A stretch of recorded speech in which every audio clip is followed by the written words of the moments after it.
A shadow stretches across the wall, long bony fingers curling like claws. A figure emerges, gaunt and grotesque, more creature than man. It's not Dracula. This is something, far older, far stranger.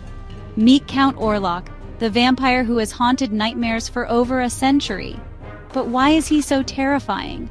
What makes him stand apart from other cinematic vampires? And why, after all these years, does his twisted silhouette still send shivers down our spines?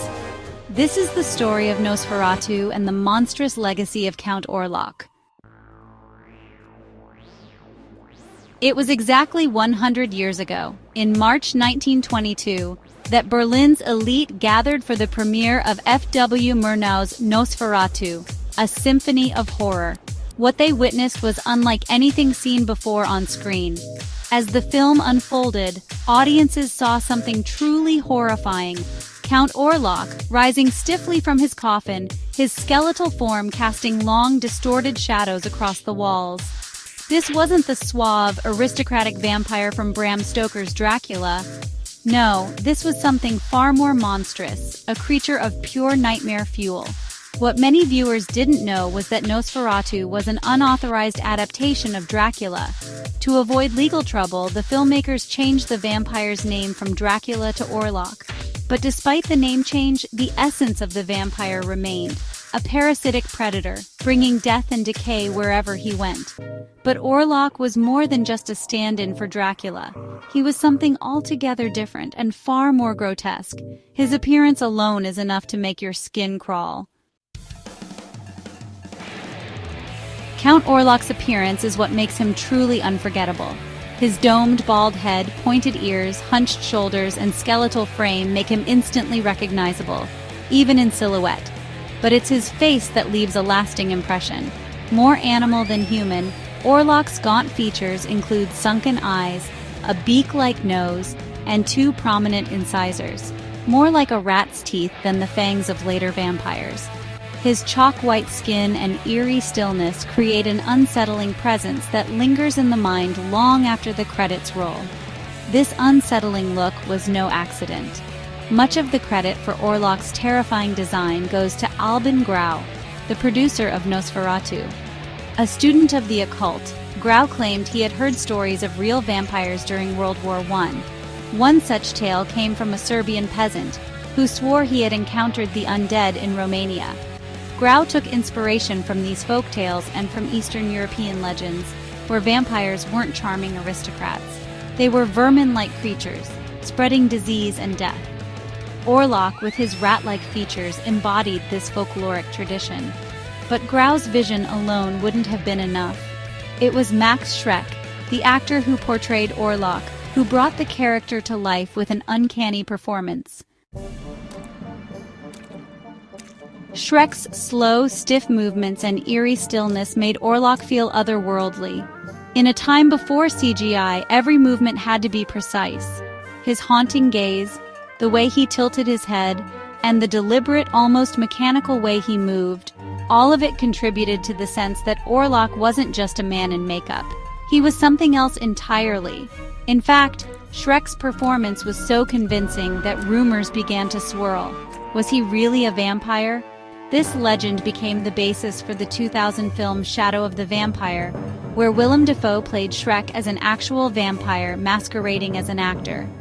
While that theory is almost certainly fiction, Schreck's commitment to the role was undeniable. In a silent film, he couldn't rely on dialogue or sound to convey fear. Instead, he had to use his physicality to embody the pure wrongness of Orlok, and he did so brilliantly. Schreck's portrayal was not just a performance, it was a transformation. His stiff, deliberate movements and haunting stillness made Orlok feel like a creature trapped in a decaying shell, a being cursed with immortality but decaying with each passing day. Orlok's influence didn't end with Nosferatu. His grotesque image has cast a long shadow over horror cinema for the past century.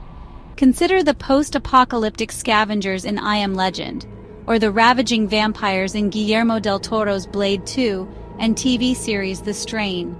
Even the infamous Pale Man in Pan's Labyrinth owes a debt to Orlok. Director Werner Herzog recognized Orlok's unique horror when he remade Nosferatu in 1979, casting Klaus Kinski in the role. And modern directors like Robert Eggers, known for The Witch and The Lighthouse, have discussed their own potential remakes of Nosferatu. The unique visual horror of Orlok also influenced countless visual artists. His high-shouldered, buttoned-up coat and elongated fingers became a design staple for eerie characters in comics, video games, and even high fashion. What makes Orlok stand out from other vampires? Let's compare him to Bela Lugosi's iconic portrayal of Dracula in 1931. Lugosi's Dracula was elegant and seductive. He wore a cape, spoke in a charming Hungarian accent, and exuded a sinister charm. Orlok, on the other hand, was the complete opposite. There's nothing charming about him. He's a creature of plague and decay, more pestilence than person.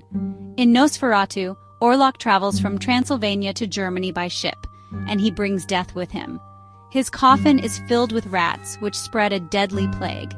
The imagery of Orlok's arrival echoes the fears of post-World War I Europe, a continent devastated by war and the Spanish flu pandemic. Unlike Lugosi's Dracula, Orlok isn't a vampire you'd invite into your drawing room. He's not someone you'd engage in witty banter. If Orlok came to your door, you'd run away screaming. But there's more to Orlok than just horror. There's a tragic element to his character. Orlok is utterly alone. He doesn't have the vampire brides that keep Dracula company.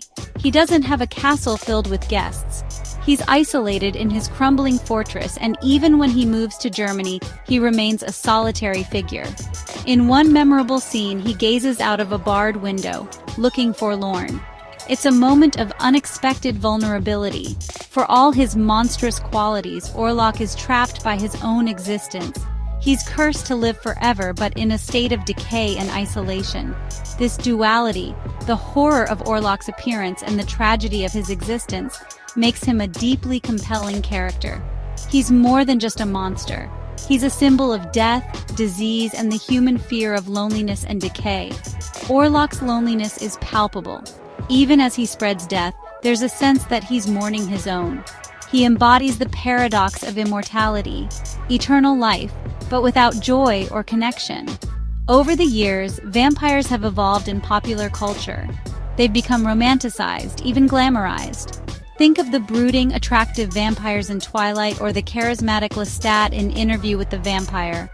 But Count Orlok remains something different. He's not a vampire who sparkles in the sunlight or whispers sweet nothings in your ear. He's the embodiment of death and decay, a reminder of humanity's darkest fears. Even after a century, Orlok continues to inspire filmmakers, artists, and designers. The Dutch fashion designers Victor and Rolf even paid homage to his high-shouldered, tightly buttoned coat in their Spring 2022 collection. Why does Orlok endure? Perhaps it's because he taps into something primal.